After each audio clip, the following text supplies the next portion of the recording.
দর্শক স্বাগত জানাই নেক্সাস টেলিভিশনের বিজিক অনুষ্ঠান থেকে। আমি মঞ্জুর আহমেদ। ফার্স্ট সিকিউরিটি ইসলামিক নিবেদিত বিজিক অনুষ্ঠানে আমরা দেশে বিদেশে নানান অর্থনৈতিক বিষয় নিয়ে আলোচনা করে থাকি। এবার আমরা আমাদের আলোচনাটাকে কেন্দ্রবিন্দুতে এনেছি যে আমাদের রাজস্ব বিভাগের যে সংস্কার তা কতদূর, কতটা আমরা করা উচিত, কোথায় আটকে আছে, সেসব বিষয়গুলোকে নিয়ে আলোচনা করতে চাই। এজন্য আমাদের মাঝে আছেন এনবিআর অর্থাৎ জাতীয় রাজস্ব বোর্ডের সাবেক চেয়ারম্যান আব্দুল মজিদ, আপনাকে স্বাগত জানাই। একইভাবে আমাদের মাঝে আছেন বিডি নিউজের সাংবাদিক হামিমুর রহমান ওয়ালিউল্লাহ, আপনাকেও স্বাগত জানাই। আমি শুরুতে আব্দুল মজিদ স্যারের কাছ থেকে জানতে চাই যে অন্তর্বর্তীকালীন সরকার আসার পরে আমরা সব জায়গায় একটা রিফর্মের কথা বলা হচ্ছে, বা আসলে রিফর্মটা আমাদের দরকার নানান ক্ষেত্রে, অর্থনৈতিক ক্ষেত্রে যেমন দরকার, রাজনৈতিক ক্ষেত্রে তেমন দরকার, এবং আমাদের সংস্কৃতিতেও বেশ কিছু জায়গায় আমাদেরকে নিজস্ব সংস্কৃতির জায়গাটাও দেখতে হবে এবং সেটাও বিনির্মাণ করার দরকার পড়বে। আমরা যদি আমাদের অর্থনৈতিক ক্ষেত্রেই দেখি, অনেকগুলো রিফর্ম কর্মসূচি নানান জায়গায়, ব্যাংকিং সেক্টরে, শেয়ার বাজারে আলোচনা হচ্ছে, আমাদের প্ল্যানিং কমিশনেও নানান কিছু হচ্ছে। তো আমরা যে সুনির্দিষ্টভাবে রাজস্ব আদায় বাড়ানোর ক্ষেত্রে রিফর্মগুলো দেখতে চাই, তাহলে দৃশ্যমান সেরকম সংস্কারের জায়গাটা আপনি দেখেন কিনা, বা কোথায় কিভাবে সংস্কার করা উচিত বলে আপনি মনে করেন? ধন্যবাদ। রাজস্ব বিভাগের সংস্কার বা রাজস্ব আহরণের ক্ষেত্রে যে সংস্কার, এটা এই অন্তর্বর্তীকালীন সরকার আসার আগে বা পরের বিষয় না, এটা অনেক আগের থেকেই চলছে।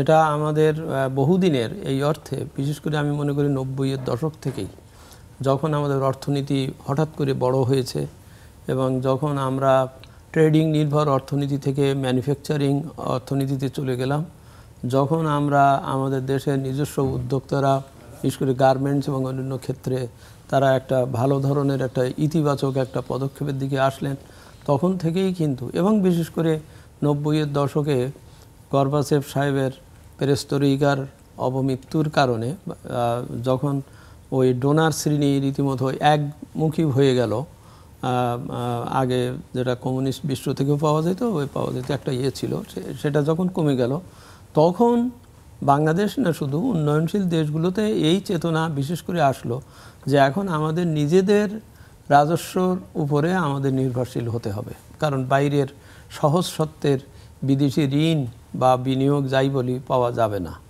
তো সুতরাং সেই 90 দশক থেকেই এই সংস্কারের চিন্তাটা মাথায় ঢুকেছে, বিশেষ করে যে কিভাবে আমাদের এই অর্থনীতি হঠাৎ করে বড় হওয়া অর্থনীতি, তার সকল খাত ক্ষেত্রকে করের আওতায় আনা এবং সকলকে, কারণ আমরা মুহূর্তের ভিতরে লক্ষ্য করলাম যে করদাতারা আর এখন বড় শহরে সীমায়িত নয়, তারা নতুন জেলা, এমনকি উপজেলা, এমনকি বর্তমানে ইউনিয়ন পর্যন্ত তাদের বিস্তার ঘটেছে, তাদের যে আয় উৎস ইত্যাদি, এবং অনেক নতুন নতুন অর্থনৈতিক খাত ক্ষেত্র উদ্ভব ঘটেছে। এগুলিকে সবই করের আওতায় আনার ব্যাপারটাই একটা প্রধান চ্যালেঞ্জ হয়ে দাঁড়ায়।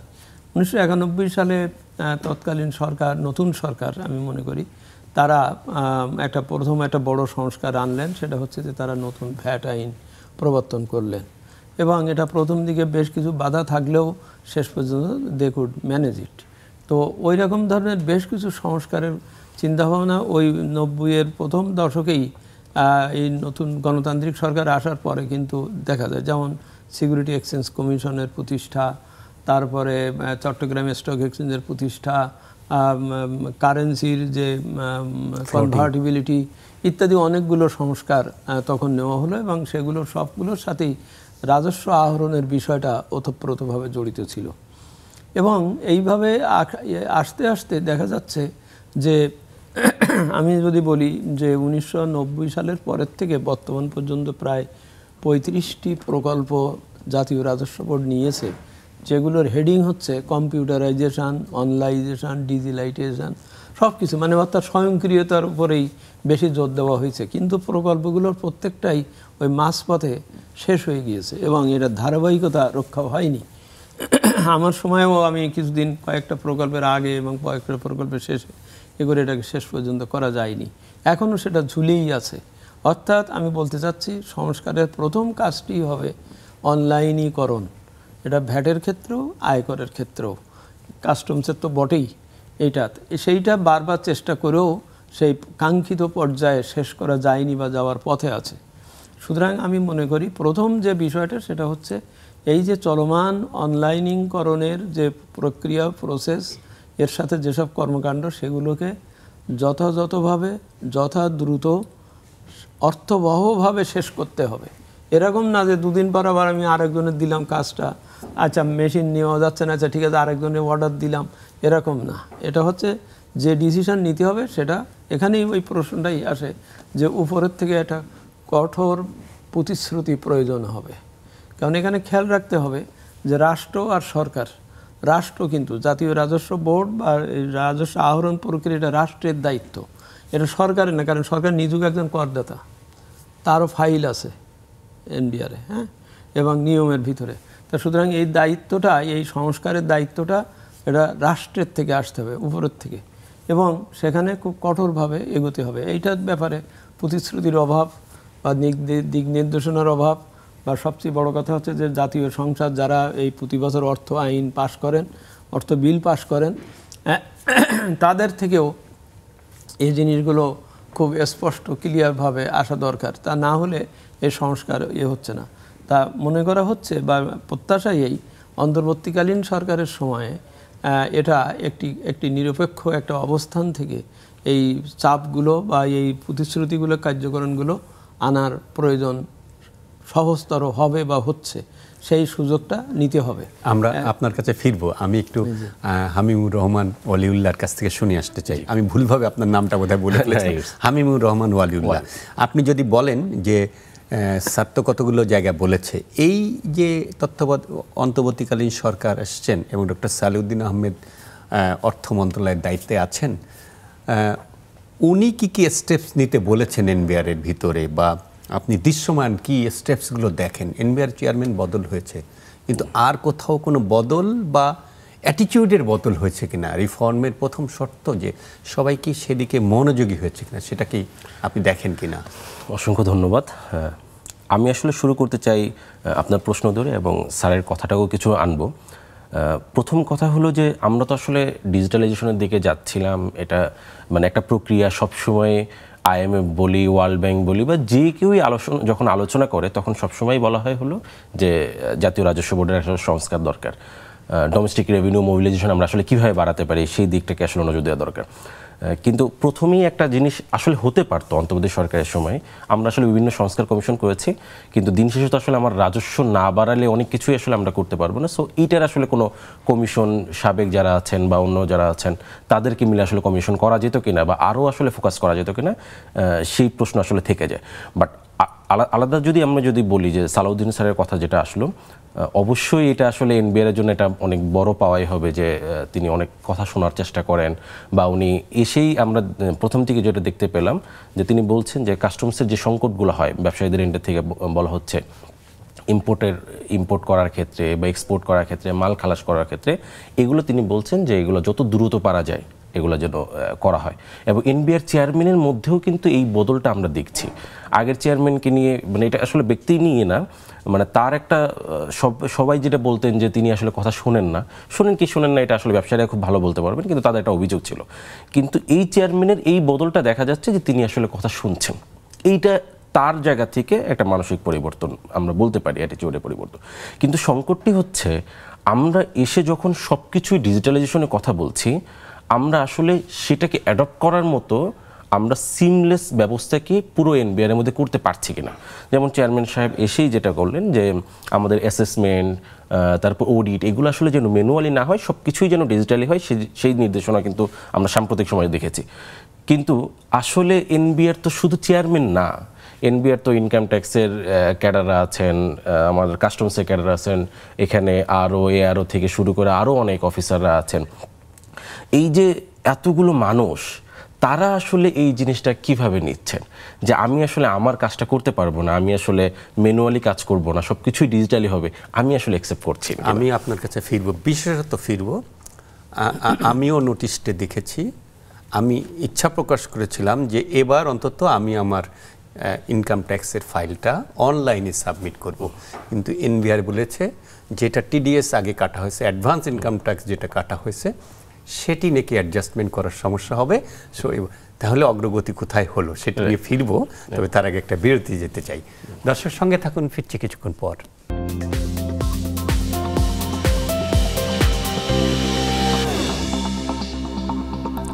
দর্শক, ফিরে এলাম বিরতির পর। আপনারা দেখছেন নেক্সাস টেলিভিশনের বিজিক অনুষ্ঠান, ফার্স্ট সিকিউরিটি ইসলাম ব্যাংক নিবেদিত বিজিক অনুষ্ঠানে আমরা আলোচনা করছি রাজস্ব আদায়ের সংস্কার কতটা বা কোন পথে চলছে। বিরতির আগে কথা বলছিলেন হামিমুর রহমান ওয়াজিউল্লাহ। স্যার, আপনার কাছ থেকে যদি যেটা জানতে চাই যে আমরা তো সংস্কারের কতগুলো জায়গা দেখি, ধরেন ভ্যাটের ক্ষেত্রে আমরা দেখেছি অনেক দিন ধরে বলা হচ্ছিল যে অনলাইনে ভ্যাট, নানান রকম সিস্টেম ডেভেলপ, সেগুলোর অগ্রগতি হয়নি। কাস্টমস ডিউটির ক্ষেত্রেও আমরা দেখি যে একটা যদি দেশের ইনফ্লেশন বা মূল্যস্ফীতির বিবেচনা করি, কাস্টমস এক্ষেত্রে কতটুকু ভূমিকা, তার ডিউটিটা কি হবে, রিফর্মটা কি খালি ঠিকভাবে আসার বিষয়, নাকি এটা সমতার প্রশ্নটাও থাকবে, মানে দুইভাবে দেখার সুযোগ আছে কিনা? অর্থাৎ আমি বলতে চাচ্ছি যে রিফর্ম তো শুধু প্রযুক্তির দিকে না, রিফর্মটা হতে হবে জনমুখী, জনগণ যাতে স্বস্তি পায়। সেক্ষেত্রে পরোক্ষ কর যেটা, সেটা তো সকল মানুষকে সমানভাবে তাকে দিতে হয়। তো বড়লোকও যে ভ্যাটটা দেন, যে কাস্টমস ডিউটিটা বড়লোকের কাছ থেকে কাটা হয়, গরিব মানুষও তাই। রিফর্মটা সেই জায়গায় আপনি দেখেন কিভাবে? প্রযুক্তির উন্নয়ন হবে, কিন্তু সমতার জায়গাটা থাকবে কিনা, আপনি কিভাবে দেখবেন? ধন্যবাদ। আপনি ওয়ালিউল্লাহকে আগের এতে প্রশ্ন করার সময় শেষে বলেছিলেন যে অ্যাটিটিউড বা মনোভঙ্গির কোনো পরিবর্তনের কি বিষয় আছে কিনা। সেটা হচ্ছে, আমার মনে হয় সেটাই প্রথম প্রয়োজন।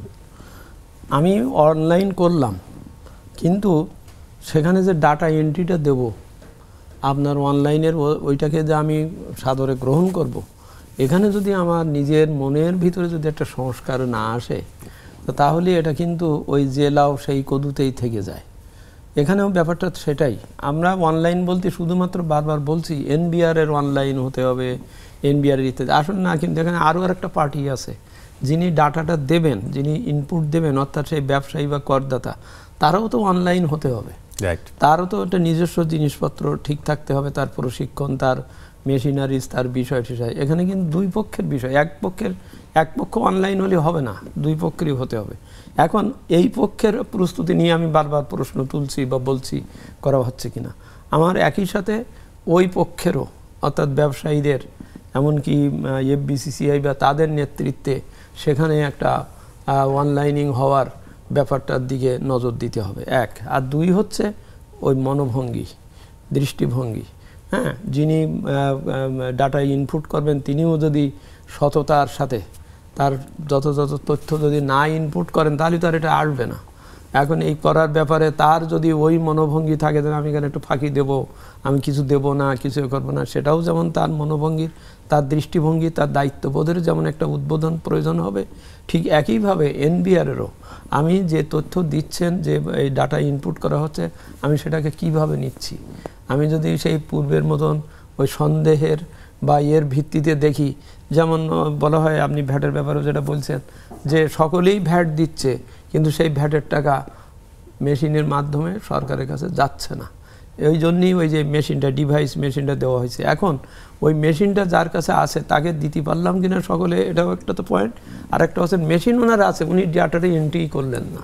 আপনি বিক্রি করলেন জিনিস, ওখানে এন্ট্রি দিলেন না, যার জন্য এনবিআর থেকে বলা হয়েছে যে সকলে যেন ওনার কাছে একটা রিসিট নেয়। রিসিট নেওয়া মানে হচ্ছে যে ওখানে এন্ট্রি হবে, অর্থাৎ ওখানেও ওনার একটা দৃষ্টিভঙ্গি, দায়িত্ববোধের ব্যাপার এসে যাবে, যে যা কিছু বিক্রি হবে উনি ওই মেশিনে ইনক্লুড করে দিয়েই এটা করবেন, তাহলে রাষ্ট্রের কাছে আসবে।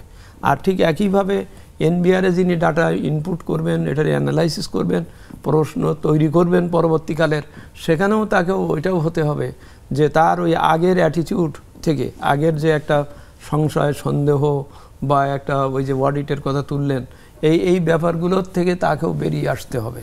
তা না হলে কিন্তু এই অনলাইনের সুযোগ সুবিধাটা যথাযথভাবে অর্থবহ হবে না। এর সাথে আরেকটা ব্যাপার জড়িত সংস্কারের ব্যাপারে, সেটা হচ্ছে ওই যে নীতি যিনি প্রণয়ন করছেন আর যিনি বাস্তবায়নে করছেন, দেখভাল করছেন, দুজন এক ব্যক্তি হলে হবে না। এটা কিন্তু আমাদের সংস্কারের একটা সবচেয়ে বড় জায়গা।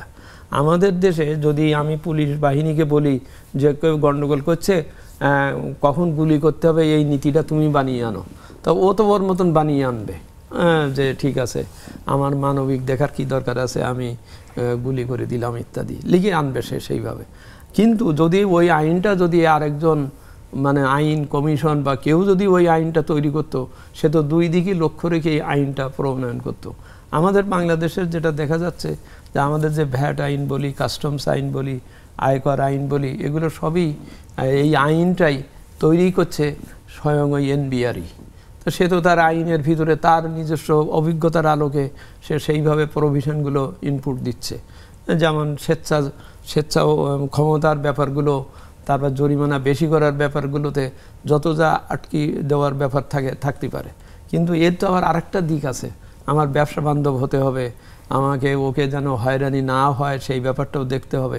তা সুতরাং এইসব আইনগুলোকেও একটু নিরপেক্ষভাবে অন্য পদ্ধতি থেকে আমরা দেখলাম না, নতুন আয়কর আইন বা এগুলো সবই কিন্তু ওই এনবিআরই ড্রাফট করছে, এনবিআরই সেটা যাচ্ছে আর কি করেছে। ঠিক আছে, আমি তারা নিজেরাও তাদের মেধা প্রয়োগ করে এটা করেছেন, কিন্তু এটাকে আরেকটু ঝালাই করতে হবে।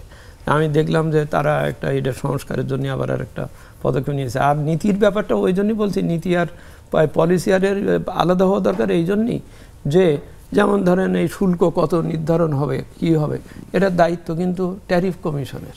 ট্যারিফ কমিশনের পাবলিক হিয়ারিং নেওয়ার সিস্টেম আছে, বিজনেসম্যানদের কাছ থেকে তিনি হিয়ারিং নেবেন, নিয়ে কত হলে কত হয় সেইটা তিনি ঠিক করবেন, এনবিআর ওইটা এক্সিকিউট করবে।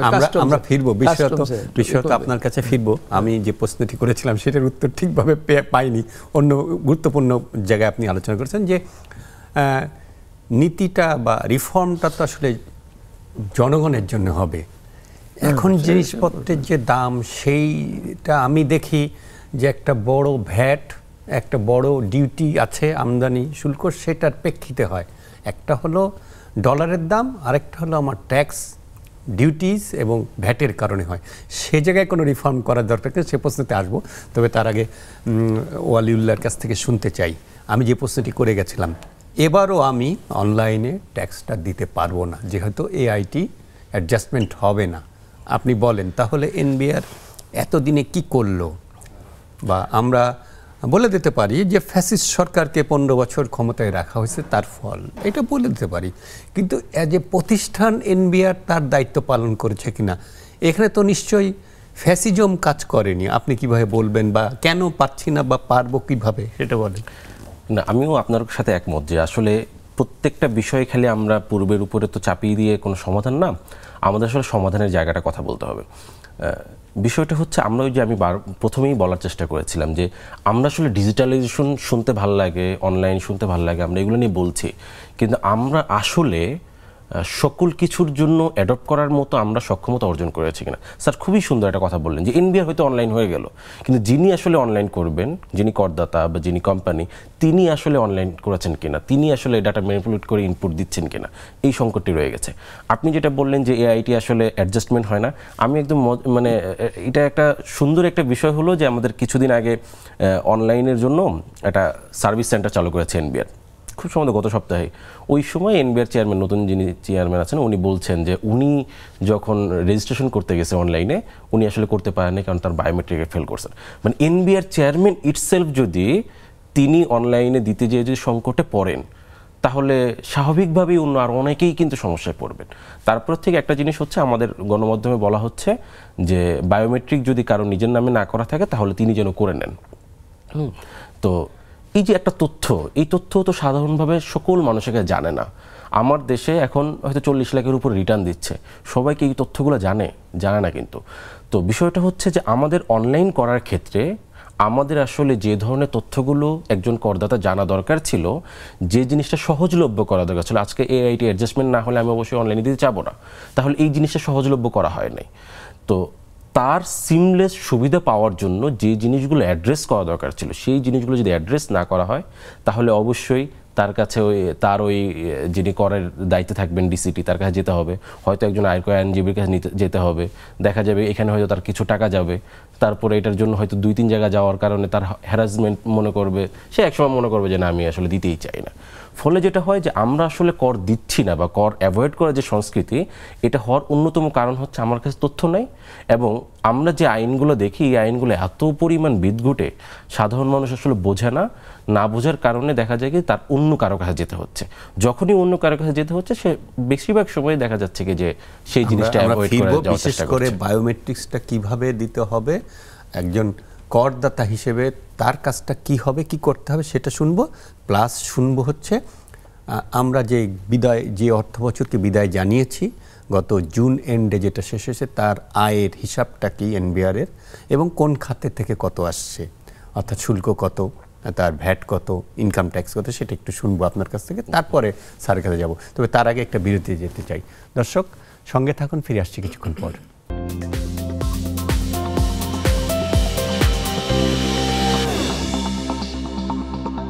দর্শক ফিরে এলাম বিরতির পর। আপনারা দেখছেন নেক্সাস টেলিভিশনের বিজিক অনুষ্ঠান, ফার্স্ট সিকিউরিটি ইসলাম ব্যাংক নিবেদিত বিজিক অনুষ্ঠানে আমরা আলোচনা করছি রাজস্ব বাড়াতে সংস্কার কোন পথে। হামিদুর রহমান ওয়ালিউল্লাহ, আমরা প্রশ্ন রেখে গিয়েছিলাম যে আমি যদি বায়োমেট্রিক্সটা নিজে করতে চাই কি করতে হবে একজন ট্যাক্স পেয়ারের? আমি যদি একদমই সরাসরি এনবিআর এর থেকে আমাদেরকে যেটা জানানো হয়েছে সেটাই আমি যদি ছোট করে আমি বলার চেষ্টা করি, সেটা বলতেছে ই রিটার্নে সফলভাবে রেজিস্ট্রেশন করতে সম্মানিত করদাতার নিজের জাতীয় পরিচয়পত্র, একদম প্রথম কথাই হলো নিজের জাতীয় পরিচয়পত্র দিয়ে নিবন্ধিত বায়োমেট্রিক সিমের প্রয়োজন হবে।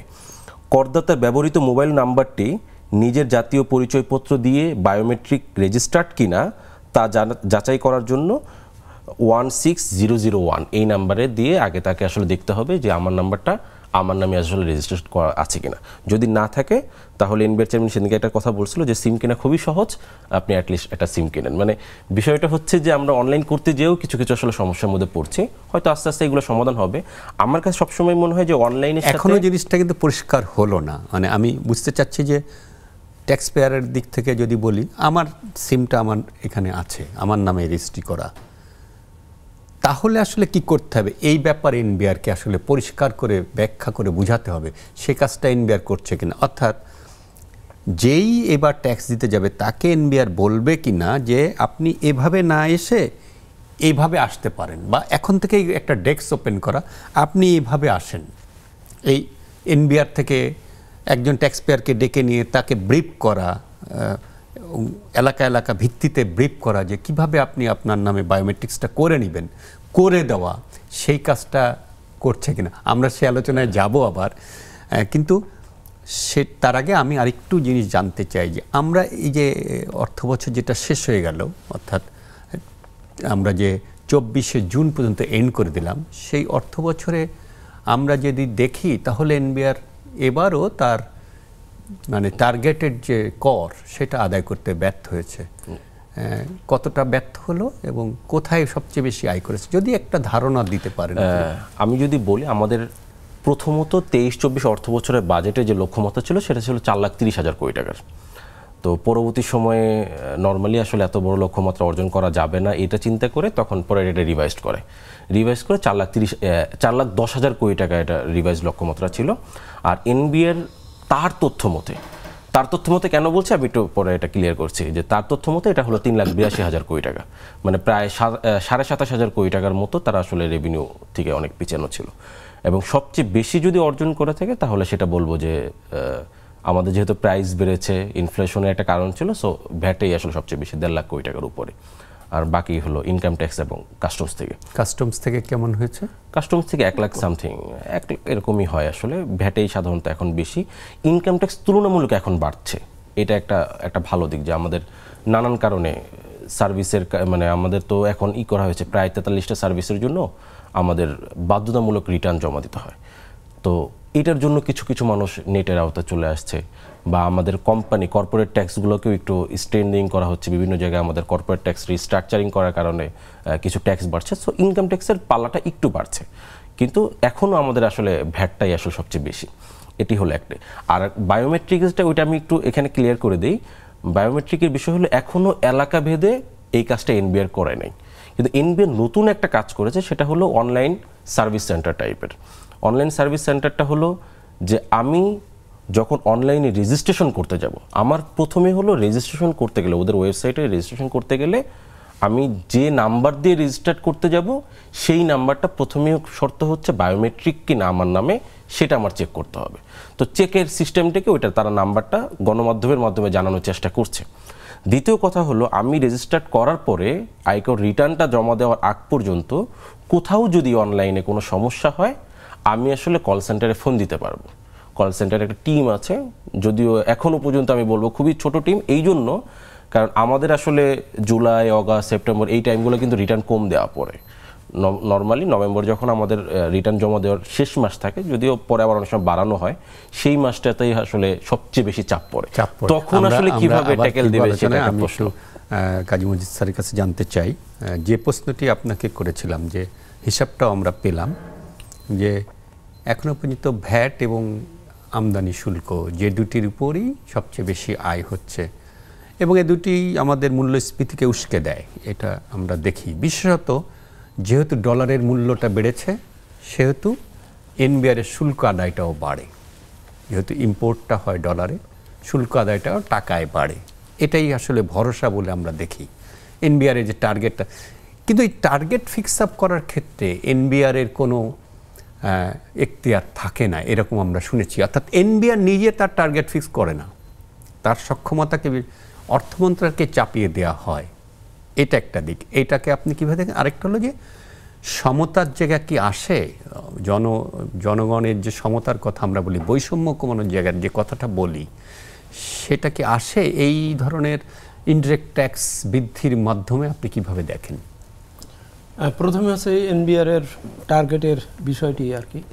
অ্যাকচুয়ালি সনাতন নিয়ম হচ্ছে যে ডিপার্টমেন্ট রেভিনিউ আর্ন করবে, তার সারা বছর একটা এক্সারসাইজ থাকে যে আগামী বছর আমি কোন কোন জায়গায় কি কতটা, তার একটা স্টাডি করতে হয় আর কি, তাকে মার্কেট স্টাডি করতে হয়, করে সে একটা নির্ধারণ করে দিতে পারে যে আগামী বছর আমি এই ধরনের একটা নতুন খাতে আমার এই এতজন করদাতা আছে, তাতে আমার এই হিসাবে এত আসবে। এইগুলোকে যোগ করেই এনবিআর থেকেই মূলত, অর্থাৎ রাজস্ব বিভাগ থেকেই মূলত অর্থ বিভাগকে বা অর্থ মন্ত্রণালয়কে বলা হয় যে আমি আগামী বছর এত পারবো। এবছর 25 টাকা পেরেছি, আগামী বছর আমি হিসেব করে দেখেছি আমি 35 টাকা পারবো। এটাই 2015 সাল পর্যন্ত এইভাবেই চলে এসছে। এমনকি 1972 সালে প্রথম যে বাজেট বক্তৃতাটা দিয়েছিলেন তাজউদ্দিন সাহেব, সেখানে কিন্তু তিনি একবার হিসেব দিয়েই দিয়েছিলেন যে আমি এখান থেকে এত, এখান থেকে এত, এত করে আমার এত হবে। এবং এটাই সনাতন পদ্ধতি বা নিয়ম ছিল, বেশ কিছুদিন এই নিয়মই ছিল। কিন্তু এখন আর ওইটা হয় না। 2015 সালের পরের থেকে বলছি যে সরকার যখন সিদ্ধান্ত নিলেন যে আমি প্রতি বছর প্রায় 1 লাখ 1.5 লাখ কোটি টাকা করে বাজেট বাড়াবো, যেহেতু অনেক উন্নয়ন কাজের কথা তারা বলতেন, তো বাড়াবো বললেই তখন আর এনবিআর কত পারবে ওদিকে আর ওর কাছ থেকে আর হিসেব নেওয়ার ব্যাপারটা অগৌণ হয়ে যায় আর কি। হয়ে যায় এই কারণে যে গৌণ হয়ে যায় এই কারণে যে আগে উনি ঠিক করবেন কত উনি আয়ের বাজেট করবেন, করে ওখান থেকে আইএমএফের একটা সিলিং করে দেওয়া আছে 5%-এর বেশি সাধারণত ঘাটতি করা হয় না, কারণ তাহলে ওই ব্যালেন্সিং ঠিক হয় না। তা ওখান থেকে একটা 5%-এর মতন একটা ঘাটতি ওখানেই ক্যালকুলেট করে দিয়ে তারপর বলা হয় mister Manzoor, this is your target. এখন এই টার্গেট তো ও মঞ্জুর সাহেব তো আগে তো হিসেব করেন নাই, ওনার লোকেরা এইসব হিসেব টিসব কিছু করেন নাই। তখন উনি কি করেন যে ঠিক আছে আয় কর, তুমি এত, তুমি এত এত, এখন তুমি মিলাও কিভাবে করবা। তখন হয় কি এখানে 3টা জিনিস হয়, বড় অসুবিধা হয়। একটা হচ্ছে তাকে ওই স্ট্রেসে থাকতে হয় যে ওই টার্গেট আমাকে যেটা দিয়েছে সেটা করতে হবে, তাই কীভাবে করা হবে। তখন সে এমন এমন জায়গার থেকে এমন একটা হিসাব মিলাই দেয় যে এটা করা হবে, এটা করা হলেই এত হবে, কিন্তু এটা টিকবে কি না, এই আদেশটা টিকবে কি না সেটাও তার জানা থাকে। আমরা আপনার কথাটা শুনবো, তবে তার আগে একটা বিরতি যেতে হচ্ছে। দর্শক সঙ্গে থাকুন, ফিরে আসছি কিছুক্ষণ পর।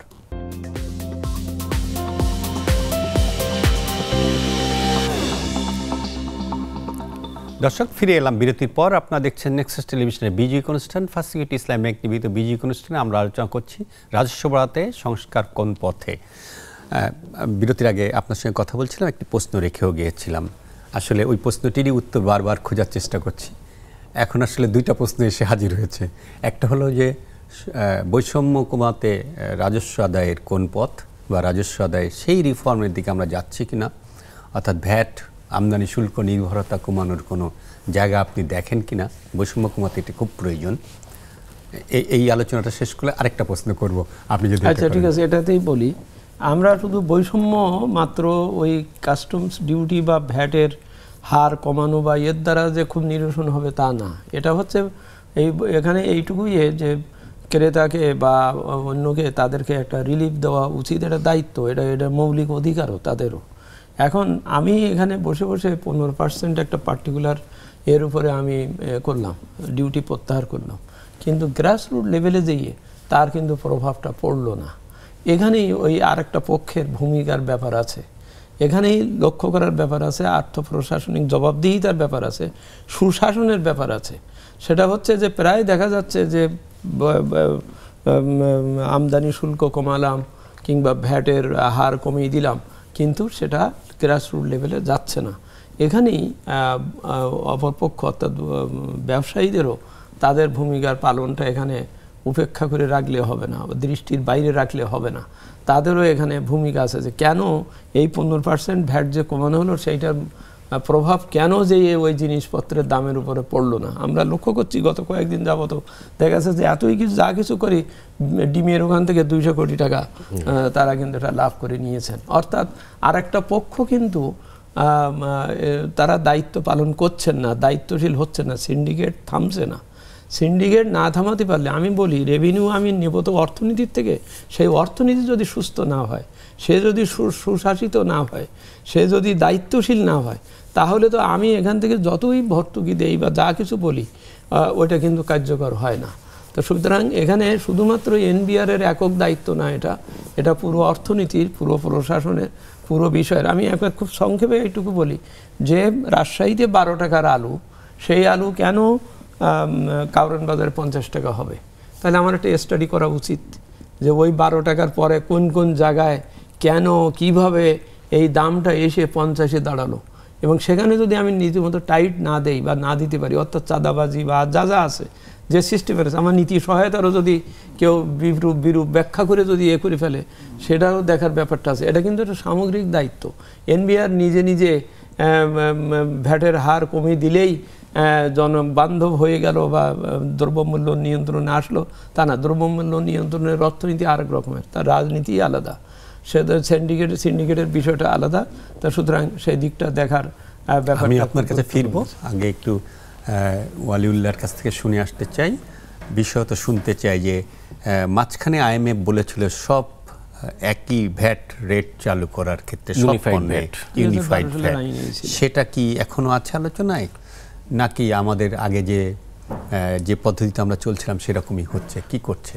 এটার কিছু একটা প্রমাণ আমরা কিন্তু এই বাজেটেও দেখেছি। আমাদের প্রায় 15টা মতো পণ্যের ক্ষেত্রে যেগুলো 7.5 ছিল, 10 ছিল বা 5 ছিল, সেগুলো ইউনিফাইড 15 করা হয়েছে।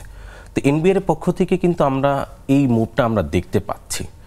কারণটা হলো কি যে আমাদের যদি ভিন্ন ভিন্ন রেট হয়, তখন যেটা অনেক সময় দেখা যায় যে কর অ্যাভয়েডেন্সের একটা প্রক্রিয়া দেখা যায়, যে আমি আসলে সুবিধা নেওয়ার জন্য আমি কম বেশি করতেছি, এবং এখানে অফিসারদের একটা সুবিধার নেওয়ার জায়গা থাকে, করদাতা যারা থাকে তারাও একটা এই প্র্যাকটিসটা আসলে তারা করে থাকে। ফলে ইউনিফাইডের দিকে যাচ্ছে, কিন্তু এখনই যে হুট করে যে হয়ে যাচ্ছে বা একসাথে অনেকগুলো পণ্যের ক্ষেত্রে করছে, ব্যাপারটা এরকম না। আমরা সর্বশেষ দেখছি যে সুইটেন যে প্রোডাক্টগুলো, মিষ্টি জাতীয় প্রোডাক্ট, তারপরে হলো যে প্রোডাক্টগুলো শরীরের জন্য একটু হার্মফুল, সেগুলোর ক্ষেত্রে ভ্যাটে আসলে এটা করার চেষ্টা করা হয়েছে। আমি আপনার কাছে যে প্রশ্নটি করতে চেয়েছিলাম সেটি হচ্ছে, আমরা দেখেছি যে বিশেষ করে জাতীয় বাজেটের মাধ্যমে কালো টাকা সাদা করার একটা সুযোগ দেওয়া হয়েছিল অন্তর্বর্তীকালীন সরকার, বা অনেক দিন ধরে এটা সমালোচনা করা হচ্ছিল বা হয়, এটা নৈতিকভাবে ঠিক কিনা, বা একটা যে ঠিকভাবে ট্যাক্স পে করছেন তার জন্যে এটাতে একটা বড় চ্যালেঞ্জ যে 10% দিয়ে বা 7% দিয়ে যদি কালো টাকা ব্ল্যাক মানিটাকে হোয়াইট করা হয়, আনট্যাক্সড মানি, সেটাকে আমরা কালো টাকা বলি সহজ ভাষায়, সে আনট্যাক্সটাকে ট্যাক্সড মানি করে দেওয়া, বন্ধ করা হয়েছে, অন্তর্বর্তীকালীন সরকার এসে এটা বন্ধ করেছে। কিন্তু আমার প্রশ্নটা হচ্ছে কালো টাকা তৈরি হওয়ার সুযোগটা বন্ধ করা গেছে কিনা।